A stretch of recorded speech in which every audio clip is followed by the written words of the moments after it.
Hey guys, today we're going to be installing the Chicco Myfit in harness mode. So right now I have it at the most reclined. It's on recline 1. It is within the recline indicator on my seats. This may not be true in every vehicle, so just make sure. I'll show a picture of the recline indicator right here, not where it is right now, but an appropriate location of where the bubble should be. And then I did remove the headrest because if this gets raised, it will interfere. You can use any recline on the seat as long as the recline indicator is correct for harness mode, which is actually a bigger window than booster mode. So you have that in your favor. And then I'm gonna buckle it.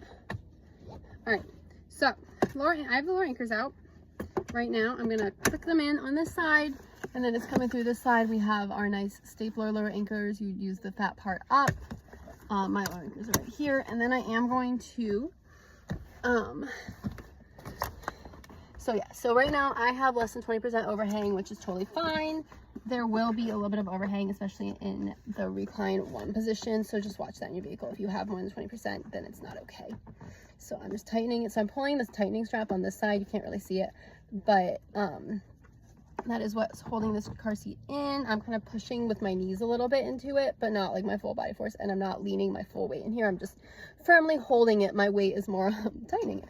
So anyway, so we're going to test it side to side, front to back. I'm only testing a belt path. I'm not testing up here. I'm not testing up here. That seat's not going anywhere. All right, so that's lower anchor install. You're allowed to use that for 40 pounds or less. So the child must be the child must be 25 pounds. Now this is going to change on June 30th of this year, 2025, where you will need to be 26.5 pounds to forward face. Chicco just hasn't put their new ones out on the market yet for the Myfit. This is an older version. It's my friend's and I'm borrowing it for this video. So I do have my top tether out already. If you want to see where it's stored, this is where it comes stored. You will have to open this door up to get to it. It's already out on the seat, so I'm just going to keep it out. It's a forward-facing seat. You're going to want to use a top tether at all times. In booster mode, you are welcome to. I talked about that in my booster install video.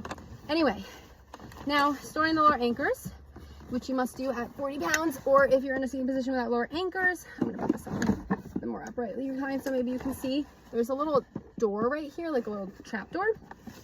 So you're going to pull the lower anchors down, so in through the slots and down into that hole. All right.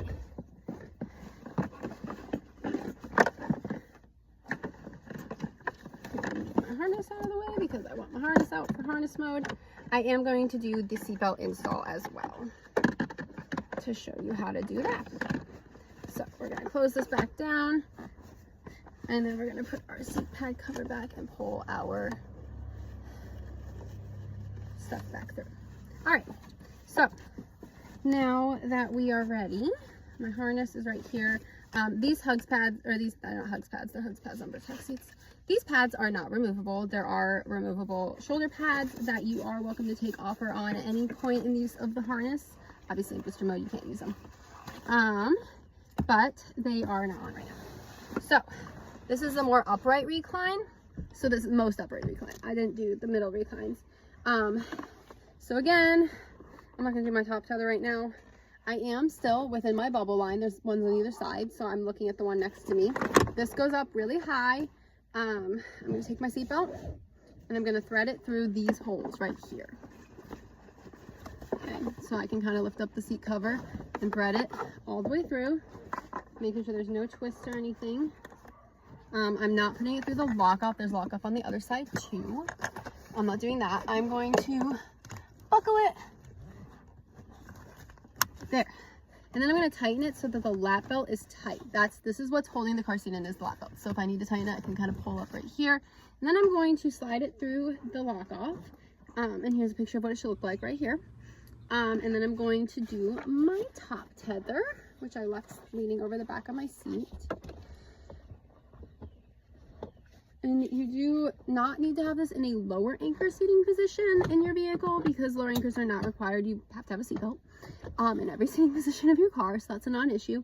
But you do need to have it in a top tether position because it's a forward-facing harness seat. All right, so then I'm gonna fix my back here again. It's a little up. So then I'm going to test it side to side, front to back. So it moves a little bit. I can tighten it down a little bit more and then just slide it back through the lock off again. Twisting. There we go. All right, so side to side, front to back, less than 1 inch of movement is fine. That is moving like 1 centimeter, so it's totally fine. You don't test down here, you don't test up here, you just test, I'm testing right here, side to side, front to back at the belt path. I'm Sarah, I'm a CPST. I review car seats to help make your search easier. This is the Chicco Myfit harness install video. Like and subscribe for more videos, and follow me on Instagram, Tiny Passenger Safety. Thank